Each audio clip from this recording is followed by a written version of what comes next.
Hold on, wait. I kick ball, I ain't talking messy, but I've been on fields. Keep a hammer, no Bob the Builder, but I've been on drills. Y'all got bunda, not no forcing, let me cop a fill. I've been hurt, I'm chasing this paper, got no time to heal. I kick ball, I ain't talking messy, but I've been on fields. Keep a hammer, no Bob the Builder, but I've been on drills. Y'all got bunda, not no forcing, let me cop a fill. I've been hurt, I'm chasing this paper, got no time to heal. Hey. Hello, everybody, and welcome back to another episode of the Slightly Above Average podcast. I hope you are all doing swell, and yeah, it's just gonna be me today. All the boys flocked, but the show must go on. So this one will probably be pretty short, but it's something. It's something, and I'll still upload it. But yeah, it's just me, Tyson. What have I done today? I woke up. It's March Madness right now, for all you people that don't know. So I've been watching that. I just watched the what was it? It was Baylor versus. Who did Baylor just lose to? It was a big upset, and I can't remember the other team's name. Let me see this.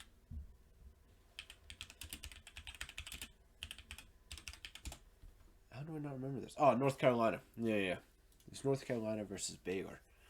That was a really good game. North Carolina was up by like 25 points. And then one of their star players got ejected. And Baylor storms back. 25. They went on like a 38-13 run, tied at 80. And they go in overtime. And then North Carolina just ended up winning the game. But it was incredible. I absolutely love March Madness. I know. What a bold statement, saying that you love March Madness. But it is amazing. Because I love to see the underdog stories, And this is the tournament of underdogs. You always see it happen. And luckily, I don't cheer for many of these universities. I only like Florida.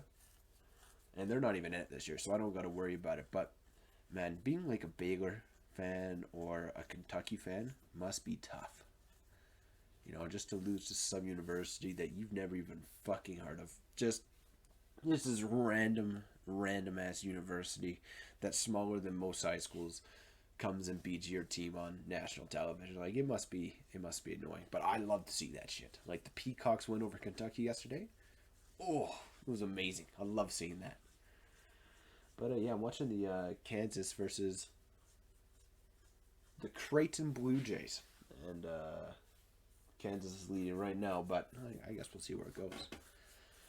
So yeah, I was watching those games, and then I ended up going and looking for some jobs today. I need to go make some money. I'm getting a little bit on the poor side here. So I went around to just some dispensaries. I thought I'd apply there. I walked into like 3 of them. They all took my resume, and each time they're like, "Do you have your QXR code or whatever?" No, like whatever the registration or the sheet. You have to be qualified. I can't think of the damn word. It's like ProServe, You need to have a license to serve marijuana. They all ask me if I had it. I'm like, of course I have it. Of course I have it. Do I have it? No, I can't even tell you what it's called. But if one of them calls me next Tuesday asking for a job, I will do the registration that night. And I'll show up to the interview with my form. I'll still have it. And they'll see that I registered 20 minutes before the interview, but it will still count, so I don't care. But yeah, I'd be okay with working at a job like that. And you get a discount? Oh my goodness. I don't know if that'd be good or bad for me if I got a discount on weed. It'd probably be bad. I would misuse it more than I already do. I'm trying to get off of it, but I just have a raging addiction to marijuana and alcohol. It's impossible to get off. And, I don't even have much money, but I will always find a way to fucking find an excuse. It's my buddy's birthday today, and we're all going over to his house. And did I stay cheap when I went and bought what I would be drinking and smoking tonight? No, I did not. I did not stay cheap. I spent like $60. Go big or go home. That's what I live by. And soon enough, I'm gonna go home because I have no fucking money, and that's the only place I can stay. But yeah, it's all good. While we're waiting for the others to come in today, I thought that I would talk about some of my most unexplainable stories that I've ever had in my life. I have a few. I don't have many, but they're pretty unexplainable, you know? So I thought I'd go over them. I'm going to go over them like, let's save the best one for last. Because the last one, I still, when I ask myself about it, I don't know what to fucking do. Before I get into the stories, I just want to announce to everybody that I'm a fucking retard. You may be wondering, Tyson, why would you say that about yourself? Alright, I'm in this fantasy league with my friends. Oh my goodness. I'm in this fantasy league with my friends, right? And I had one of the worst seasons of my life. I went 1-9. Halfway through the season, I was 1-9. Okay. Second half of the season, I finished 9-11. I had a fantastic comeback. I did so good on the comeback. And you know, I go into playoffs this week, and I go up against Martin Marev, my nemesis, the man who he went 19-1 this year, damn near perfect season. You know, I thought that I stood a chance against this guy, and I had my plan today. I had my my player on my injury list. I was gonna put him onto the team, hopefully replace him with somebody else that went injured, like 20 minutes before the game, and I just fucking forgot. And now he's doing wonders on the bench, and I'm not going to get any of his points. And I'm going to lose to Marts because of it. It just, it breaks my fucking heart. The worst thing about it is that I'm like the treasurer of this league, so I keep all the money. So when I'm looking at my bank account right now, and I see that I have like $500, you know, $360 of that I'm going to have to send to Martin now, because it's the money from the league.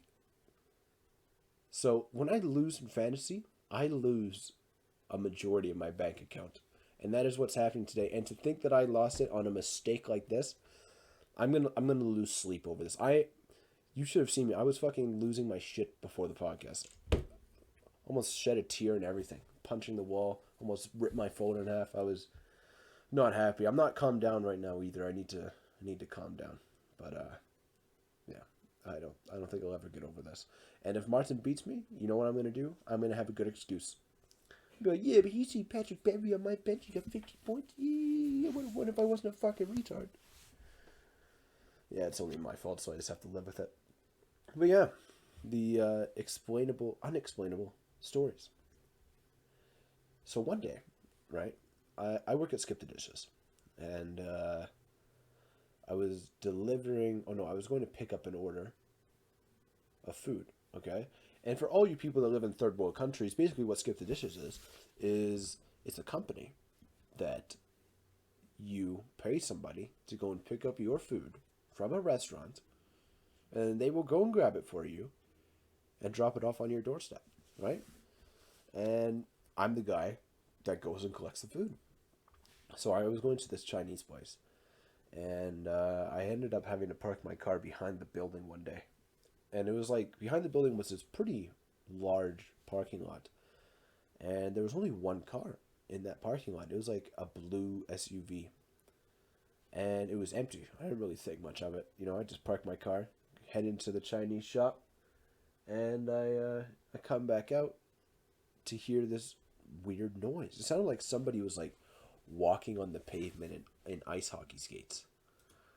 And I'm like, what the fuck is that noise? And I look over at the blue SUV, and there's this man hunched over, sharpening a hatchet on the pavement of the parking lot. And I'm frozen there with my Chinese food in my Skip the Dishes bag. I'm like, wait, what the fuck is this? You know, and he was just sharpening the shit out of it. So I didn't like stick around and didn't ask any questions. I just got in my car. But what the fuck was he doing? Like, I still wonder to this day, why was this man sharpening a hand axe in a parking lot behind a Chinese restaurant? I remember I went home that night and I would be refreshing the news. I was refreshing the news the entire night to wait and see it. There was a hatchet massacre in northwest Calgary, and I would not have been surprised. This man looked like he was sharpening with intention. You know, like he knew who his victim was. But then there's another side to the coin. What if this guy was like just a professional killer? You know? Seeing that there wasn't a report of a murder via a hatchet in the news means that this guy was an expert killer. There might have been a body in the trunk of that SUV for all I know, and he was just going to hack it all up, dispose of the body parts. And thank God I didn't go and ask, because I could have been the next fucking victim. Could have been the next guy. But yeah, I still wonder like what the fuck he was doing. And I doubt it was like just for a good reason, because why would you go to a parking lot and sharpen a hand axe on the pavement in the middle of the parking lot? It makes no fucking sense to me. I have no idea.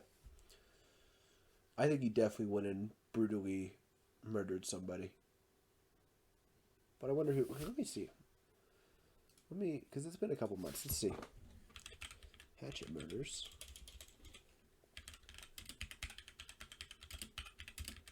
In Calgary, Alberta. Let's see this.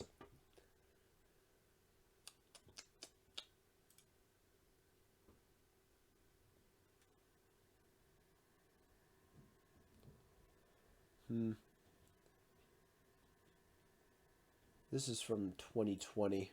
When did this happen? It must have been around that time. November 4th, 2020. Murder victim's blood found on hatchet located in son's bedroom.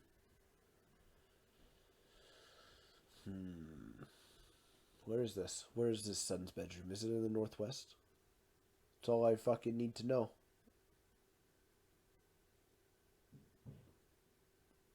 Oh, never mind. This is a completely different story. So they found the dismembered pieces of this man in 2017, and the guy's bloody hatchet, the murder weapon, was still in his bedroom in 2020? What is this guy thinking? What is this guy thinking?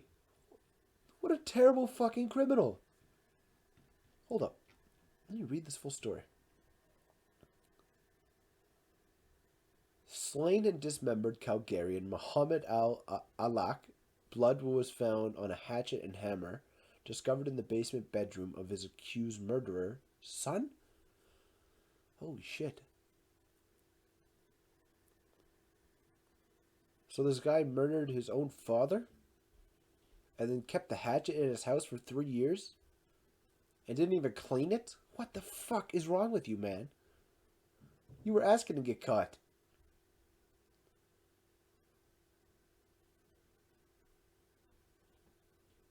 Huh. That makes no sense. Okay, well, it probably wasn't the same guy. But, yeah, that probably supports my theory then that the guy with the hatchet was an expert killer. Because if he's not in the news, that's a good thing for him.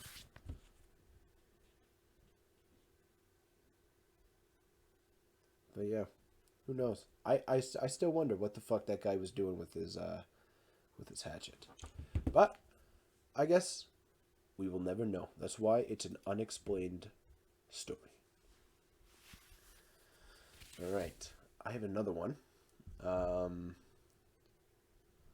This one, it's actually about my group of friends, and I think we've kind of hinted towards it on the podcast a couple times, but it's a weird long tale of our ghost story. Yeah, I think we've only hinted towards. We've only given you pieces of the story, but I'll give you the whole story here, just because I got to fill up some time for this podcast. So yeah, this all started in grade 10. We got this. One of my mom's friends passed away when I was like 2-3 years old. She died in a car accident, and I remember one day when I was walking down the stairs. I was probably like 7 or 8 years old. I was walking down the stairs, and I had this cup of water, And, oh no, I had a cup and I went and I filled it up with water and I was walking back up the stairs and I turn around and I look out, look at my door, and there's this tall woman standing there in a dress. And my entire family was upstairs at the time. So I obviously shit my pants when I saw it. I dropped the glass and I ran upstairs crying for my mother. And I never knew who that was standing in my doorway. When I went back, she was gone. And I was so positive. I'm still to this day, I'm positive I saw a woman in that doorway because I just kind of froze. And she wasn't looking at me. She was looking the other way. But it was so obvious. It was a woman standing there. And she had short black hair and you could tell she was white, and yeah, it was just stressed. And there's this picture of my mom's friend standing in a white dress. That's the only time I really know her or that I can recognize her is through this one picture that we have of the white dress and her with short hair. So I always thought it was her. And I remember I would always tell my friends about this.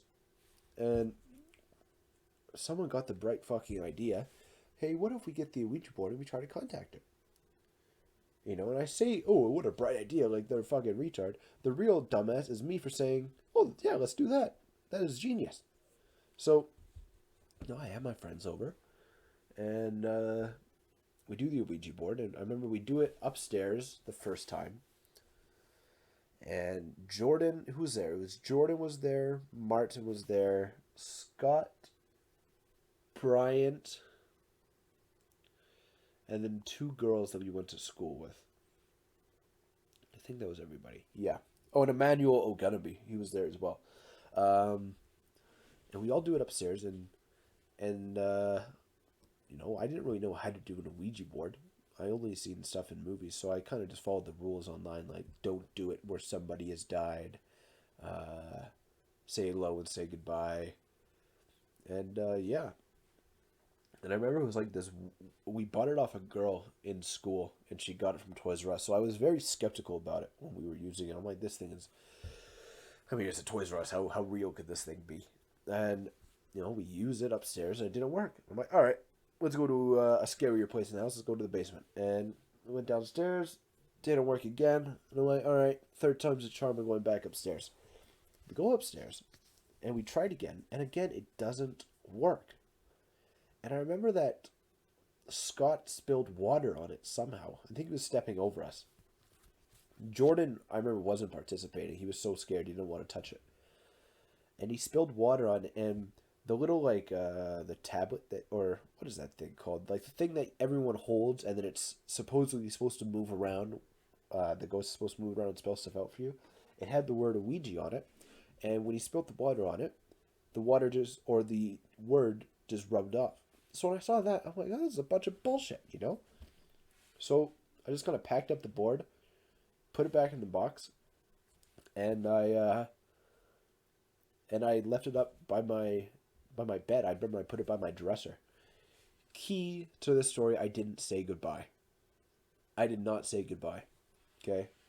And then, so for a couple of days, I just kind of had the Ouija board there at my dresser, and it's giving me bad voodoo vibes, I wasn't liking it. I went all the time I went to bed thinking or looking at that thing, and it just kind of sketched me out. So, I remember one day I said, all right, enough's enough. I don't want this thing anymore. And I had this one friend that lived decently close, maybe like 3 minutes away from me, and his backyard connects to a field, so it's pretty easy to reach his house, and especially his backyard. So I went over to his house, threw the Ouija board in his backyard, and I left. And I texted him on my way home. I'm like, hey, I just threw in a Ouija board in your backyard. Go crazy with it. And he's like, there's no Ouija board in my backyard. What? Oh, he texted me 15 minutes after. I'm like, did your parents get it? He's like, no, there's no Ouija board. Nobody's seen the Ouija board. I'm like, what the fuck? I went back. It was gone. The thing had disappeared. All right? And yeah, maybe somebody came and picked it up, but I fucking doubt it because nobody was there when I was throwing it, and I checked because I didn't want it to look like I was littering. So I was kind of stressed out about it, but I didn't think much of it. I honestly thought that he was pulling my leg. I thought that he was just fucking with me. Oh my goodness, sorry. My brother has told me the guy I left in my bed is getting ejected. That will make me sleep so easily at night.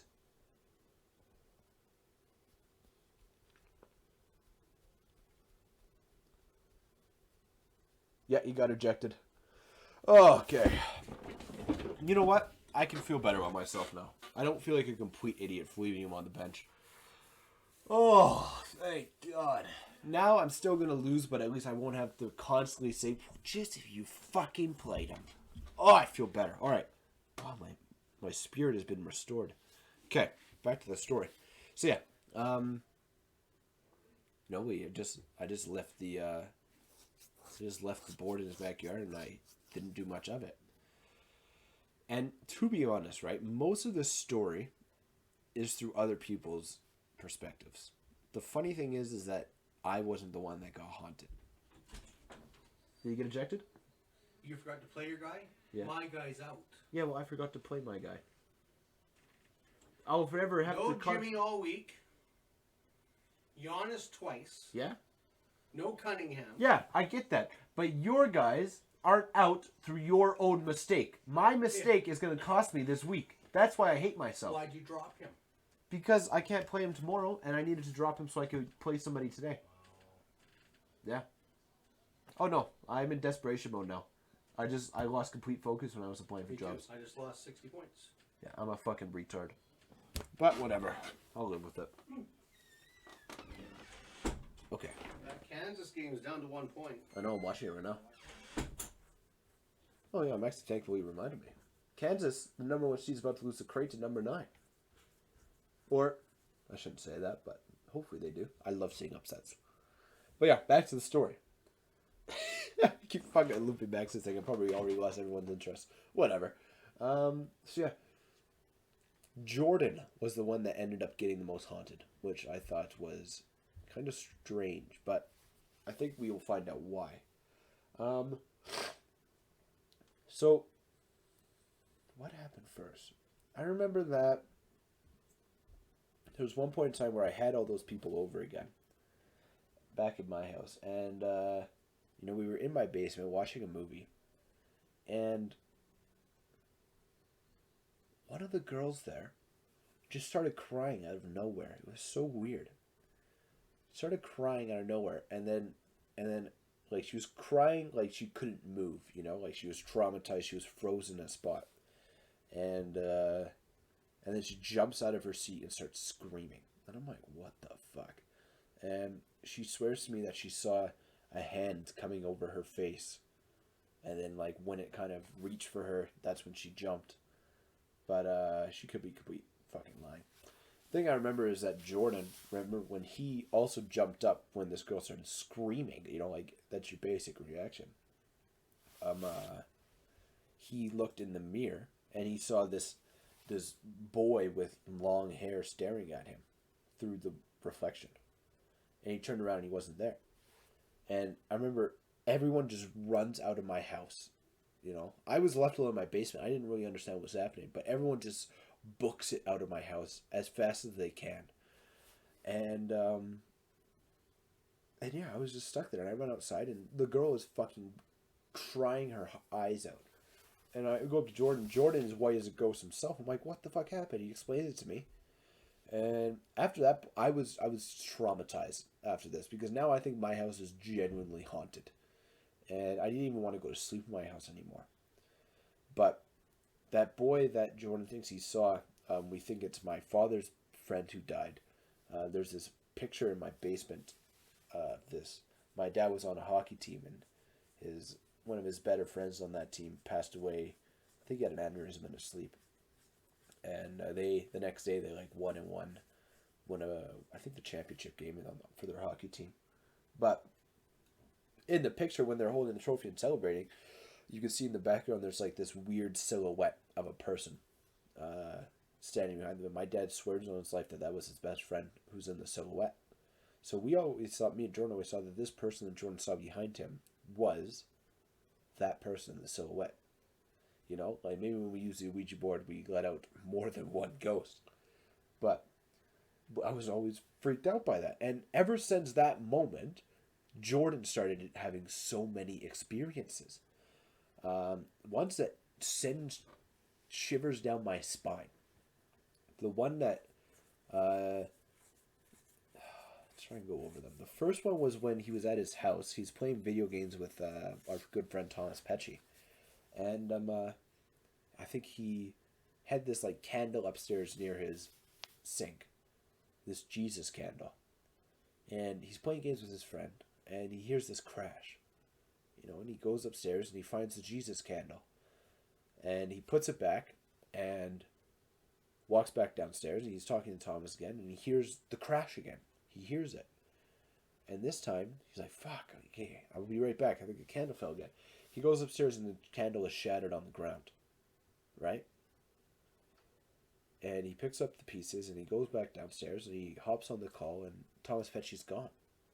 And he has a phone message from Thomas saying, get out of your house now. There's somebody in your house. And Jordan, without even thinking twice, just runs out of his house. I think he climbed out of his window because at that point he wasn't scared to even go in his hallway because he didn't know where this person was. And he runs out of his house, runs to the park. He calls Thomas and he's like, "What? Who's in my house? What's wrong?" He got ejected. Thank fucking God. Are you serious? Yeah. Are you serious? He got ejected. He just got ejected. Oh, thank God. He only got 9 points. I can live with this. I can live with this. So if you put him in, you'd be so pissed at a wholly different region. Yeah, that's very true, Thomas. I would have been depressed either way. At least now I can find some happiness. Fuck, I'm still not having a loose margin. Anyway, let me loop back to the story. Again, I promise there won't be another interruption. But he goes to the park and he calls Thomas and he's like, "What the fuck? Who's in my house? Who's in my house?" Thomas is like, "When you went upstairs, this girl got on the mic and said, 'Where's Jordan?'" And then Thomas Pecci just left the call because he was terrified. Jordan was home alone at this point, which should just be clarified. He was home alone. And a little girl went on the mic and said, "Where's Jordan?" What the fuck is that? So Jordan, I think a week after that, he was going to Ireland. I remember Jordan, when he was going to Ireland, he told me that he was moving to Ireland permanently. And I was heartbroken because Jordan's one of my best friends in the world. I love the bastard. So when he told me he's like, "I'm moving to Ireland," I was distraught. I was crying at school, I remember, the last day he left. And I'm not much of a crier. I was fucking bawling my eyes out. And yeah, he fucking lied to me. He ended up just coming back 2 weeks later. Came back 2 weeks later. But he has this weird story what happened in Ireland. He was with his uncle. And then there was this abandoned house on a hill that nobody really went to anymore. But, of course, they went, So they went up to the hill, or to the house, on top of the hill. And I think when they were looking for an entrance inside the house, like the uncle went left, Jordan went right. And Jordan goes right, and he goes around the corner of the house, and he sees by this tree, there's a little girl in a white dress spinning around the tree in the middle of a forest. And, he goes and he gets his uncle and he comes back and she's gone. And after that, he's like, "I'm not fucking going to this house anymore." But he ran away. And from what I know, that's the only ghost experience he had in Ireland. But he comes back, right? Comes back to Calgary. And he's telling me all this, and I'm also pretty fucking terrified for him and for myself because I feel like I let a ghost out in my house. Because I knew at this point I never said goodbye. The Ouija board is missing.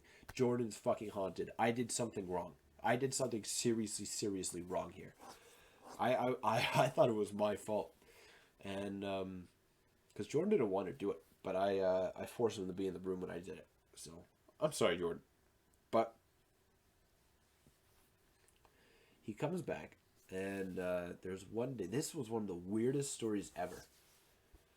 He goes to McDonald's one day, and there is this man sitting in the McDonald's, And I think he called him over. I think he's like, Jordan, come here. And first of all, Jordan's like, how the fuck do you know my name?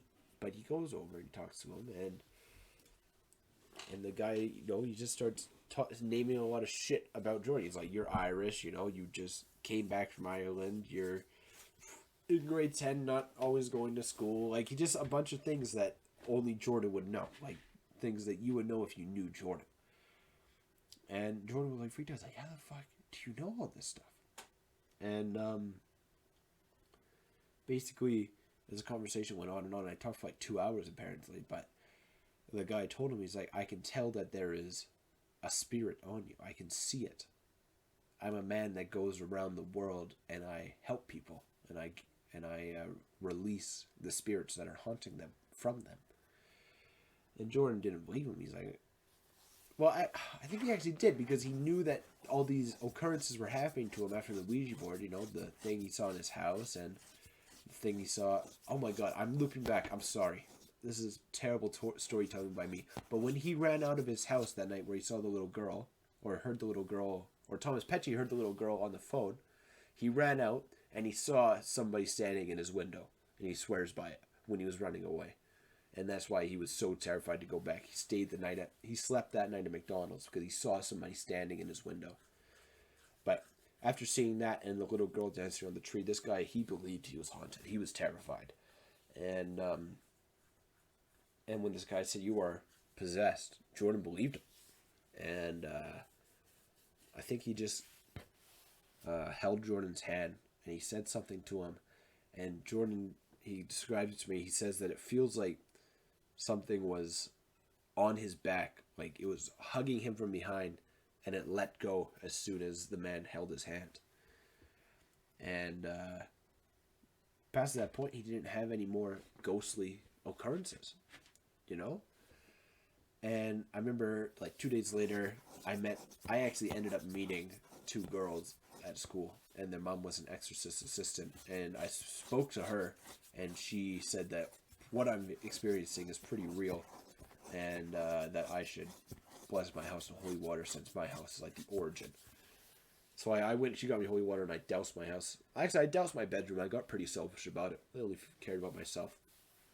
And yeah, after the holy water, and after Jordan met that man, there were no more ghostly occurrences. I've never had a ghostly occurrence since. But for those 3 weeks, it felt like we were in a fucking movie. Like, all these occurrences were happening. It was insane. It was so weird. And yeah, I don't know what the fuck that was. Thinking about this, maybe just realizing I have another unexplainable story. I'll talk about that one after. But, yeah, plot point, or the real question about this plot, who the fuck was that guy in the McDonald's? Because that man, after he talked to Jordan, he went to Jordan's mother's work and spoke to her and said, you will never have cancer again. Because I think that she had healed from cancer, and she was worried that it was going to come back. But that man went and spoke to her and said, you will never have cancer again, don't worry, and I just saved your son. And when Jordan went home to school that day, he was almost crying, and his mom was waiting for him, and then they just embraced and cried with each other, because this man came up to them and, well, first of all, released the spirit from Jordan and told Jordan's mother that she will never have cancer again, so she should stop worrying. And it's like, how does this guy fucking know? Who is this man? Because you can't hire him. He works for himself, obviously, is what it seems like. Never seen him again. So he must just go around the world finding situations like this and helping people. I don't know. It's so unexplainable. Like, what is that? And did I cause that? Did I cause that by doing the Ouija board in my house? I have no idea. I have no fucking idea. It's so weird. And I wonder if Jordan will ever meet that man again. We've spoken about this. I think it's his guardian angel. I think that man is their family's guardian angel. And the reason I think that is it bleeds into my other unexplainable story, which I'll explain after this next one. But I believe that we all have guardian angels, and that one was the guardian angel for Jordan.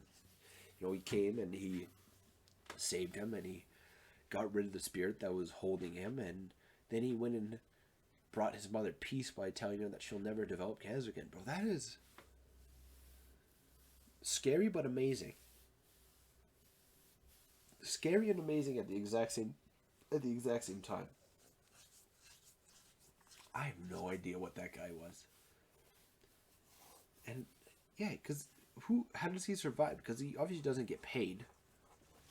Or maybe somebody does pay him, but the customers don't pay. How do you know? How could he see that there was a spirit on him? Does he have the third eye? How could he tell that his mother would never have cancer again?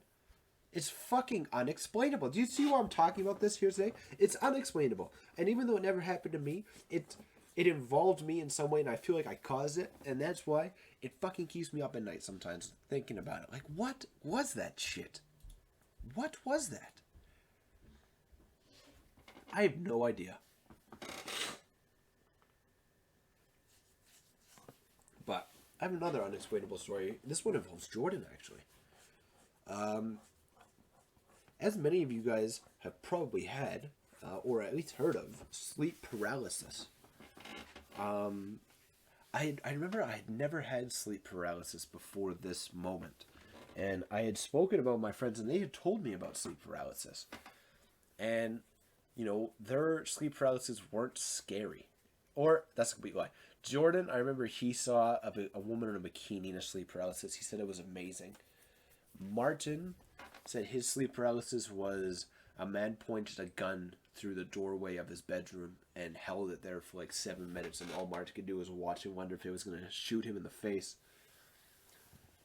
which is pretty fucking terrifying.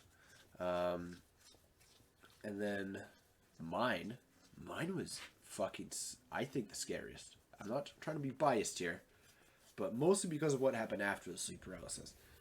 So it's a weird feeling if you ever had sleep paralysis. It's weird because you are like half awake, half dreaming is what it really is. And I woke up and I'm looking at my ceiling and I'm on my back. And I remember I was thirsty and I tried to lean over and grab my water bottle with my left arm, and I couldn't move the left side of my body. And I tried to move, and I couldn't move. I was frozen. And I was like, what the fuck? And I'm looking up at the ceiling, and all I can hear is "We Are the Champions" by Queen playing from my parents' radio in their bedroom. And it was such like an eerie sound, because I could hear it, but it sounded like it was on an old radio, and you could tell it was coming from like far away, and like walls were disrupting it. It was like an eerie sound. It was like slowed down and reverbed almost, but it was playing it. It was playing. It was like, yeah, it was "We Are the Champions." No. Yeah, it was. It was. And I couldn't see my doorway, because how it works is like I slept with my door open. Last time that ever fucking happened. And my feet were like right by the doorway. My head's other side of the room. That's how my bed's kind of positioned. And there was somebody standing in my doorway. And it was black. You know, you couldn't see. Like, the room was, of course, black. It was like 3 o'clock in the morning. But this figure was blacker than the night. You know? You could see that it was like just nothing. But it was a person. And they stood there at the end of my bed. And as the song was playing, oh my god, it scares me just thinking about it.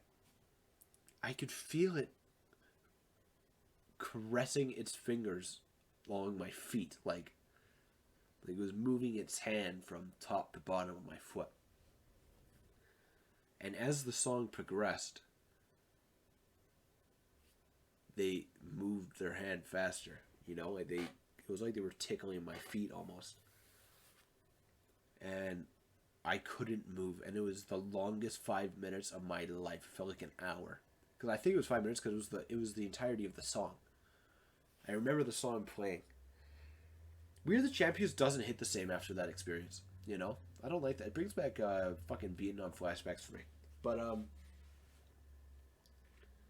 it was caressing my foot, and as the song crept towards the end, I actually thought I was dying.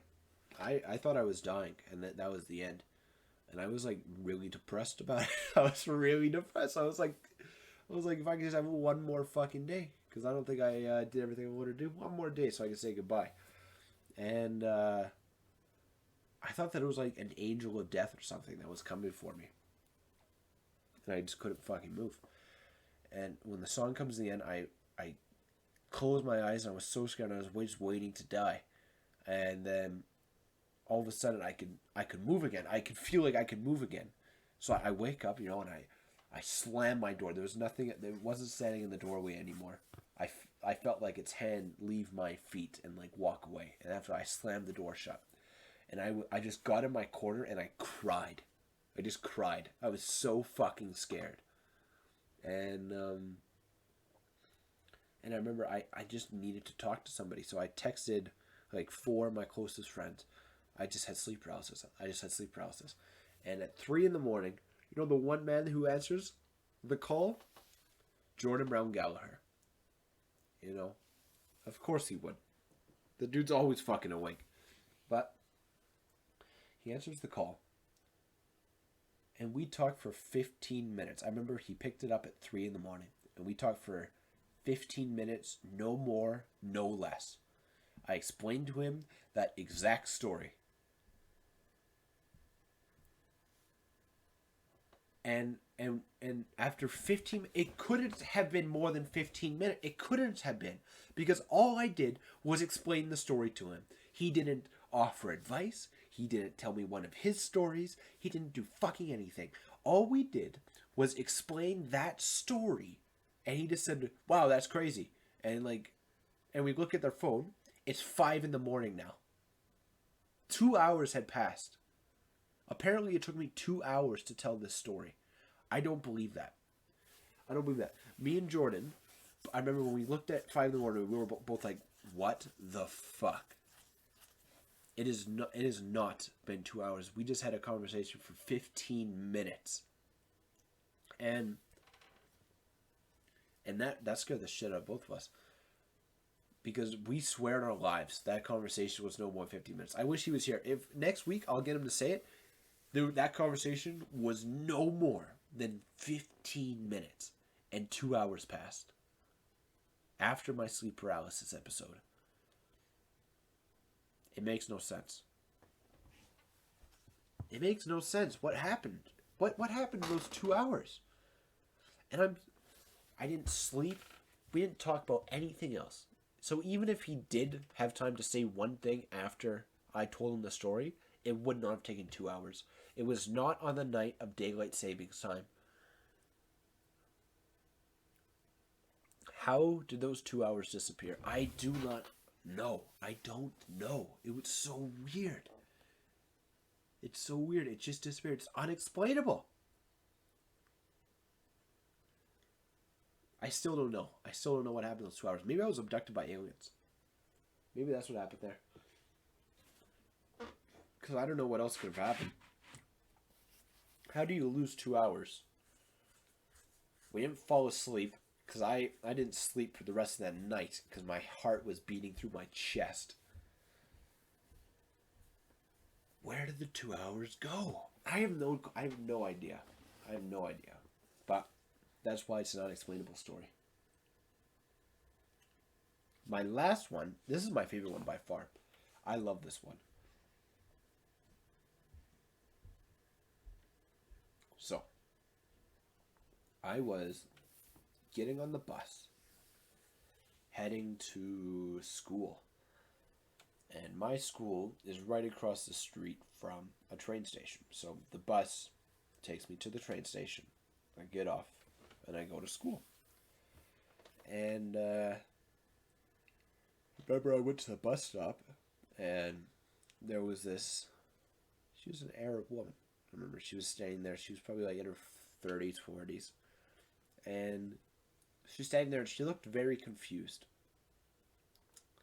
And I don't know what compelled me to do this because I'm a shy person. I don't talk very much. But I felt like I had to ask her. I'm like, are you okay? Like, can I help you? And she couldn't speak a word of English, you know? And basically, through standing there and like trying to talk for like 5 minutes, I found out that this woman was trying to go somewhere in downtown and she didn't know how to get there confidently. So I explained to her, I'm like, okay, we're going to hop on this bus. It's going to take us down to a train station and then we're going to hop off there. And I didn't want to like overload it with information, so I'm like, okay, jump on the bus, just wait there, and then once we get off, I'll take you to the train station, I'll tell you where to go. And she seemed okay. She seemed a lot calmer then. So we hop on the bus, and I'm by myself. Didn't talk to anybody. I didn't answer the phone to talk to anybody on the phone. I didn't see anybody on the bus I knew. I only ever spoke to this woman for that entire time I was outside. And we hop on the bus, and she sits like closer to the front. I sat in the back. She sat in the front. And we get off on the train station. I'm like, all right, come with me. I'll show you where to go. And we go to the train station. And I'm explaining to her, I'm like, okay, this is the train, you know. The station that you want to go to is 5 steps away. Or 5 stops away. So on the 5th stop, get off, and you're there. And she's like, all right. You know, and she was still nervous. I could tell she was nervous. I felt like I was setting her way into this, into the unknown almost. But she was nervous the whole time on the bus and when we were walking up to the train. And I take her up to the door and I explain to her again, listen, you're going to get off on the 5th stop, okay? And you know, she walks towards the train, she looks back at me, and no longer is this woman nervous or look like she doesn't understand what's happening. I remember she turned around and she was all of a sudden confident in herself. And she's like, thank you, Tyson. And she hopped on the train and she left. And I was frozen there for like 4 minutes. I was like, how the fuck does she know my name? I never mentioned my name. I never spoke to anybody. Nobody spoke to me. And she said, thank you, Tyson. So what? How did she know? Hold up, I gotta go to the bathroom. Give me 1 minute. Sorry about that, everybody. Alright, I need to write that down. I need to write that down so I can cut out the video. 47:20. 53:45 was when I was gone. I have no fucking idea how to edit on computer, so I wouldn't be surprised if there was just a 6-minute blank period there on the recording. Sorry about that, gents. I had a turtle head peeking out of my asshole and I had to run. But yeah, back to the story. I think that was my guardian angel, to be completely honest with you. Much like I was saying, Jordan had a guardian angel at the McDonald's. I think that woman was my guardian angel. Okay, and I think that I passed a test that day. Because how could she be so confused the entire time getting on the train, and then as soon as I am about to send her onto the most confusing part of the trek where she's no longer with somebody, she's alone, now she's confident and knows my name? That is unexplainable. I don't know. And she just like, so like the first, like when she looked into my eyes, she seemed like a different person. Like she was no longer timid. Like she was just so confident. And thank you, Tyson. I'm like, what the fuck? I still don't understand what that was. How she knew my name. And what would have happened if I didn't help her?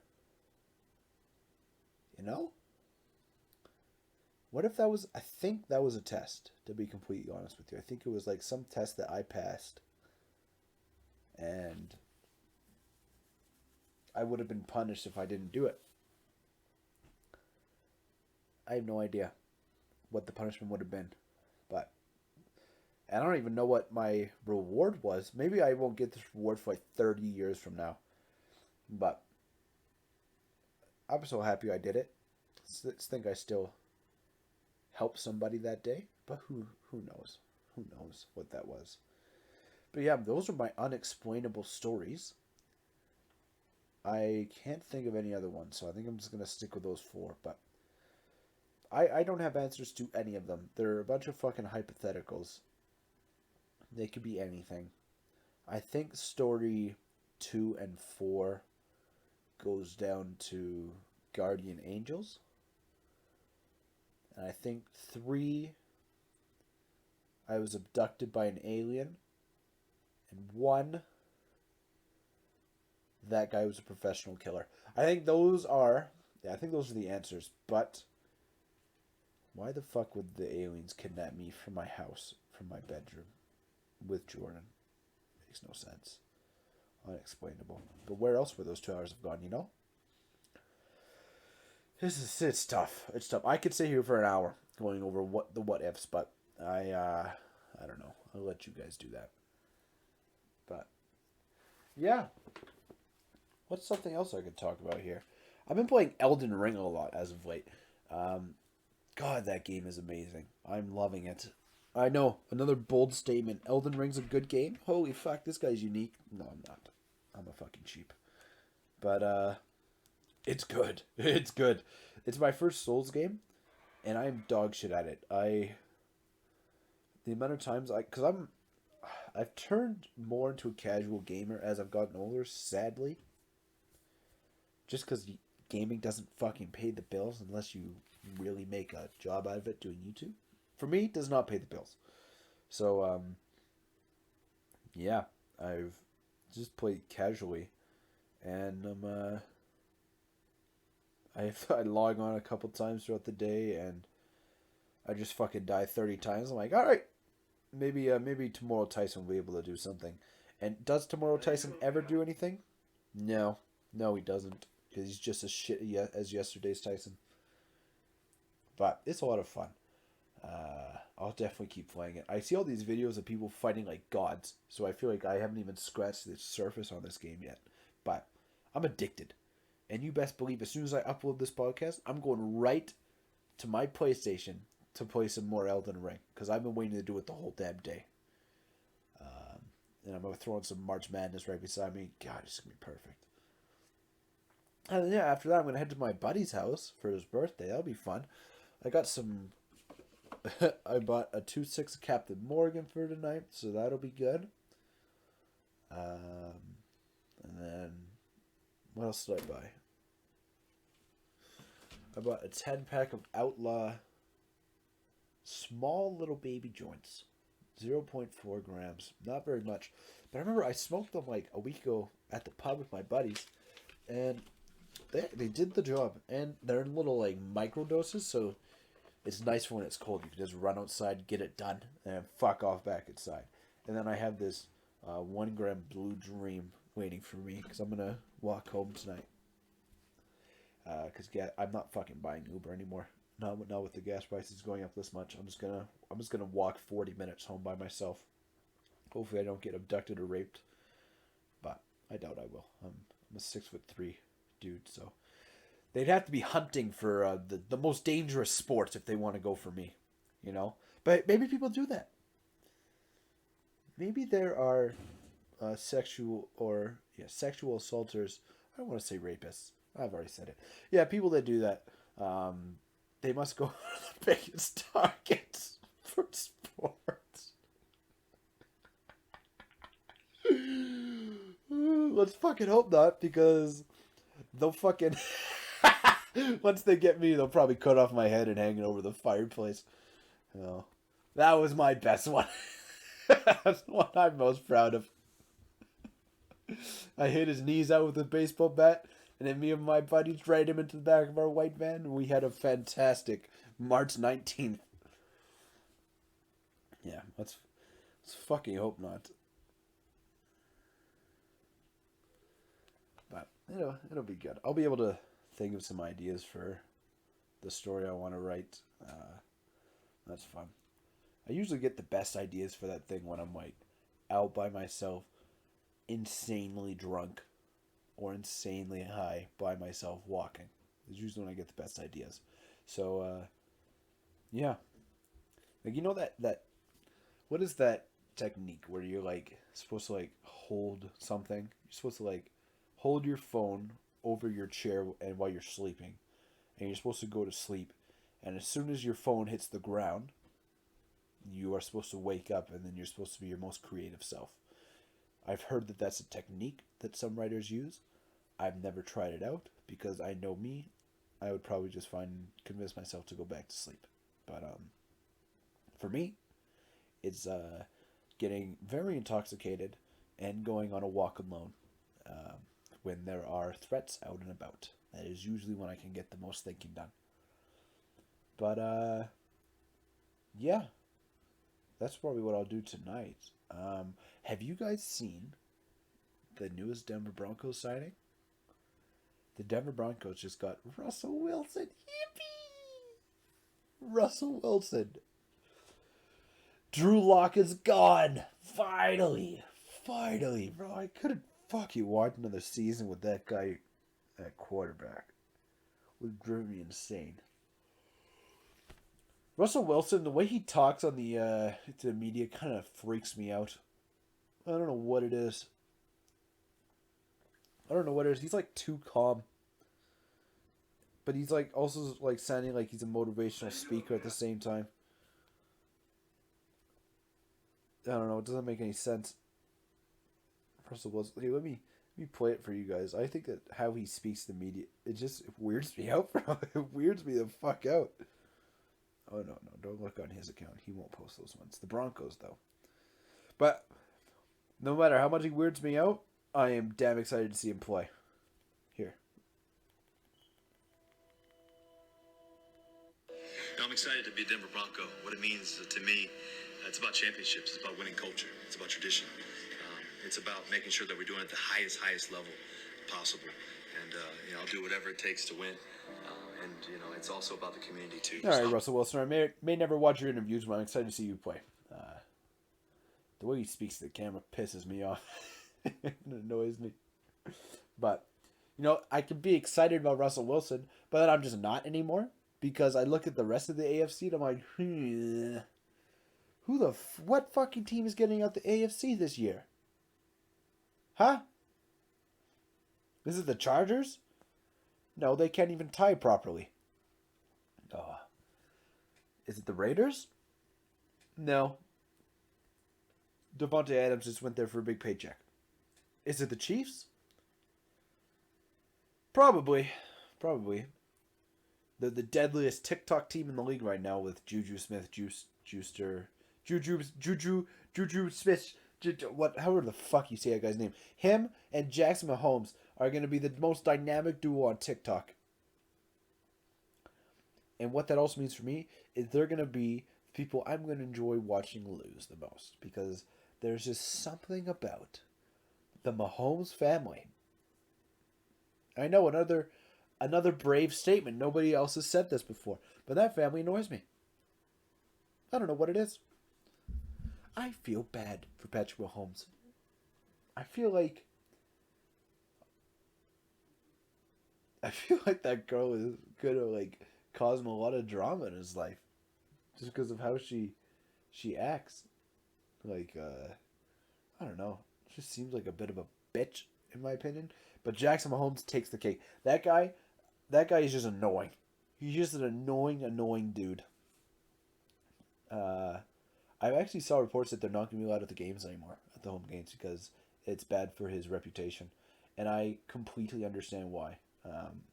If that was my brother and my girlfriend, like you just can't let them go to the games if they're going to make you look bad. You're the franchise quarterback. You're Patty Mahomes. Yeah, I hope the Broncos beat them a couple times this year. They need a cornerback. They haven't really gotten any cornerbacks. Like they've gotten like wide receivers. They've gotten some nice DNs, but no cornerbacks. So once we go against the Raiders, we're gonna get torched. Once we go against the Chiefs, we're gonna get torched. Oh, we get torched against everybody. But the Chargers are Martin's favorite football team, and I'm gonna be honest, they look the best out of the four. The Chargers look the deadliest of the four. They got Joey Bosa, Khalil Mack on the D line. Like, come on, bro. Do the Broncos even have an O line that is noteworthy? No, they do not. They're gonna get schooled by those kids. They're gonna get embarrassed both times they play. Man, what a signing of Khalil Mack. And then they have Justin Herbert. They got a good team, man. They got a good team. And just because I know that, I will forever remind Martin about how they couldn't even tie properly against the Raiders, because it drives him crazy, but I love it. But yeah, it's going to be fun this year for NFL. I'm going to be watching all those AFC games now. They're going to be good. But yeah, have you guys seen the what is it? Have you guys seen the trailer for the new Halo TV show? It's supposed to come out in like 10 days. And I'm a lifelong Halo fan. Oh my goodness. There are not many franchises. Okay, let's see. What are the 5 greatest franchises of all time? Star Wars, Halo. This is tough. The top 5 greatest franchises of all time. I could say Marvel. I really do like Marvel. You know, you could say, yeah, he's a fucking pussy. He likes Marvel, not DC. Fuck off. I do like DC. All right. It's just that DC can never create the cinematic universe Marvel has. It's just cool. All right. And I know that people, you can complain all you fucking want about it. All right. I think it's pretty fucking awesome to see, especially the Infinity Saga, see all those movies come together at the end. Like, no movie will ever be as hyped as Endgame was. Or as hyped as Spider-Man 3 was. You know, that contradicted my whole statement. Because I just said there will be no movie as hyped as Endgame. And then a movie the 1 year later was more hyped than Endgame. But still, Spider-Man 3 wasn't as good the second time because I already knew what was going to happen. So, Endgame slaps every time you see it. Infinity War is the best of the bunch. Yeah, I Marvel, I think it's definitely deserves top 3 in the top 5 franchises of all time. I know that some of you may be going like, when the fuck are you going to say Harry Potter? I'm a Harry Potter guy. Not a big fan of Harry Potter. I've never really gotten into it. But I will say this. That new Hogwarts Legacy game looks fantastic. Almost too good to be true. Like, oh, that seems like the perfect game. To be able to, like, go and choose any of the 4 houses that you can go into. You start off as a student, you know, you learn your shit. Learn how to be a wizard. You get to bond with your classmates, your professors, the people at Hogwarts. And then, when you graduate, they send you out into the world, and then there's a mystery that you have to do that you actually impact, depending on the type of character you are. So, hypothetically speaking, you could become a student at this school, become a wizard, go out into the world, and become an evil wizard, go back to destroy Hogwarts. I'm doing that first time 100%. I will go back and level Hogwarts. No sympathy for any of the professors or students. I'm going to be like the first wizard school shooter. That is my goal. When I saw the gameplay trailer for that game yesterday, I'm like, I want to become the first school shooter in Harry Potter verse. That's what I want. And I can't wait. December can't come soon enough. Yeah, I'm excited for Hogwarts. That'll be fun. But yeah, I'm not giving it a top 5 spot. I'm sorry. It doesn't deserve it, in my opinion. But then again, well, you may be asking, well, why? Because I think it's just fucking gay compared to the other ones. But here, I also have critiques for Star Wars and Halo. I don't think they're perfect franchises. You know? I think most of the Star Wars movies are dog shit. The sequel trilogy is insufferable.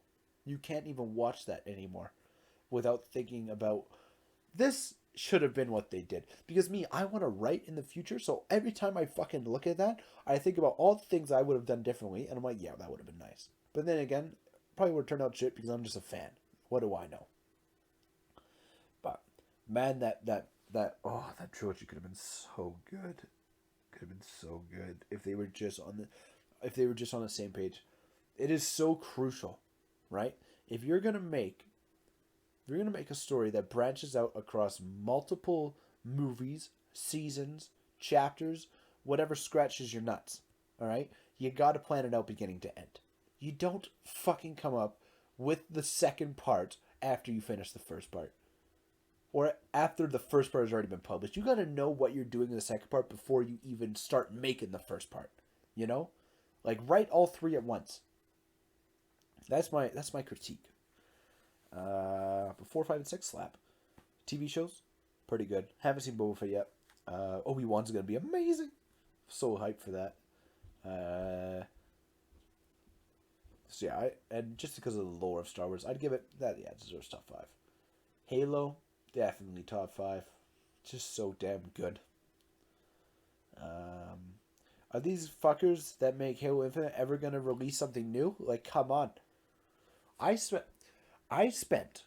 $3,000 buying a PC so that I could play Halo Infinite, only for them not to release any new content from November through March. And what, there's still 50 days left until the next season comes out? What are you guys fucking doing? And it just pains me because this PC genuinely bankrupted me. I am broke. I'm walking outside the house with the insides of my pockets hanging out like I'm teabagged from Prison Break. I got no fucking money. When I was going to these jobs, I was getting desperate in the when I was giving the resume. Like, please take it. Please! If you don't take it, I'm going to have to start selling my body on the street. And nobody wants a bearded man unless you're hunting for sport. But yeah. Will I sell my PC and get $3,000 back? Fuck no. I'm going to die on my sword. I will stick to my guns. Stand my ground. You will not knock me off my horse. But, yeah. Do I suffer every day because of it? Yeah. Should I maybe stop spending $50 on weed and alcohol for one night out? Yeah. Should I stop buying 3 Subway sandwiches in a row? Alright, let's stop there. Alright, there's a lot more to my financial instability than just the PC. It's also because I'm just not a good fucking saver. But I need to start saving up because the boys are coming back in the summer. The boys are coming back. And you see how much money I spend by myself. Can you imagine when these fuckers are here? Oh my goodness. $50 for weed and alcohol a night is going to be a cheap night when those guys are here. I'm going to have to go make some money. And I was offered this job to go like work at this this labor job over the summer. I make like $70 an hour. Sounds amazing. I want to do it so bad. It'd be tough work. It'd be like shoveling shit and like I think like making cement all the time. I have no idea what it is, but I'd do it. It's just that I'm in school and my friends are back, so I can't. You know, that's the reason I'm saving up money. I'm not going to go make $70 and then go 2 hours away in the middle of buttfuck nowhere, Alberta, to go work my ass off just so that I have money in my bank account. I want to make it for the boys, you know? But I'm just so done with these part-time jobs. I just want my real job. I'm like 2.5 years out of becoming a real teacher, and I could fucking taste it. I just want it, and that's why I'm so pissed off going to get these part-time jobs, because I feel like I could do it now, but I'm just not. I just don't have my degree yet, so I gotta wait a little bit longer. But I'll stop bitching for once. And yeah, I'll go back to my top 5 franchises. Alright. Star Wars, Halo. What was my third one? Marvel. This is so tough. Star Trek, no. Harry Potter, no. Avatar, no.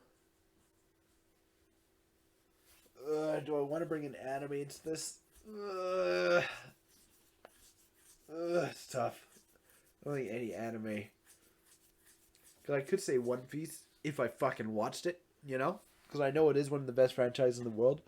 It's just I can't get past episode 16 without being like, Jesus Christ. This is the biggest commitment of my life. Hold on. Let me search up some franchises. I need some damn help. Because I'm too retarded to think of any right now. You know, I need the examples in front of me. I can't think of myself sometimes. Alright.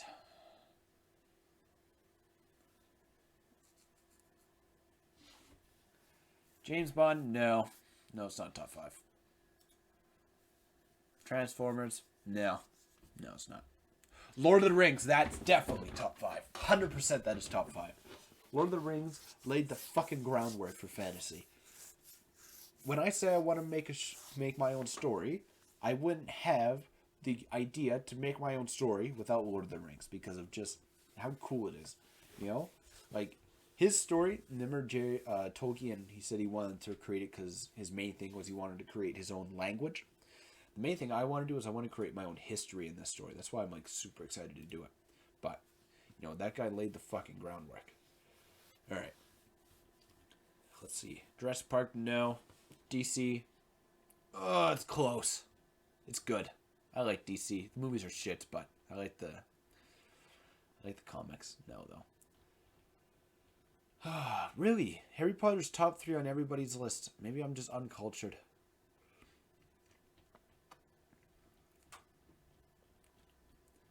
Fast and Furious? No. Jurassic Park? No. Transformers? No. Pirates of the Caribbean is the top 5? You know, if they were bringing back Johnny Depp for another movie, it probably would be. But, God, that situation annoys me. That Johnny Depp was getting physically assaulted at home, but because he's the one with the penis, he's the one losing his job. Oh, God, what is wrong with our world? So pathetic. I hope he comes back, man. If they even have anybody try to come be the protagonist of Pirates of the Caribbean, it will feel wrong. It won't be Captain Jack Sparrow. Yeah, no, they won't be able to. Planet of the Apes. Is that a top 5? That's a good one. Those are good movies. Star Trek, nah. Oh man, Planet of the Apes might actually be it. They're trying to say Batman. And yeah, I get it. Batman is a really good one, but how many fucking times am I going to see a Batman versus Joker movie? Indiana Jones? No. Hunger Games? No. Bourne? No. Mission Impossible? No. Mad Max number 1? Who the fuck wrote this list? Mad Max is the greatest. Oh, okay, they're going off of ratings for movies. Okay. Still, a bit fucking ridiculous if you ask me. Fury Road did slap, though. Alright, I'm just gonna fucking say it now. Top 5. In no particular order. Star Wars, Marvel, Halo,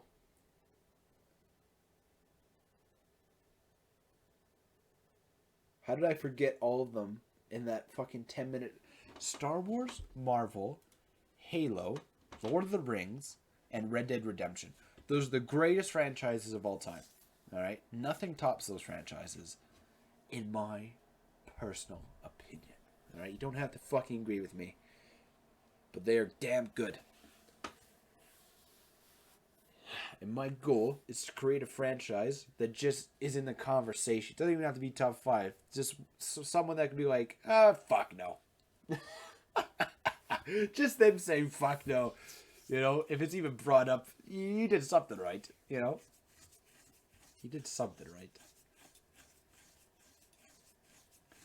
Alright, but yeah. I think I'm gonna end it there. I don't really know how much fucking longer I can talk to myself.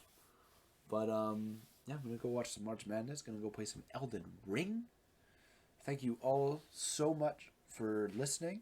And if you have any ideas for what the answers are to my unexplainable stories, I would love to hear them in the comments, because I don't fucking know. And I'm really trying to find out if there's some person out there that like has another experience with similar to the guy that Jordan met in McDonald's. Like if you have a story like that, let me hear it, because I want to know if like that shit's real. If there's another one out there, because definitely there has to be. He has to be looking for other people. But yeah. Thank you all for listening. I hope you have a fantastic week. And I will talk to you all next time. Thank you.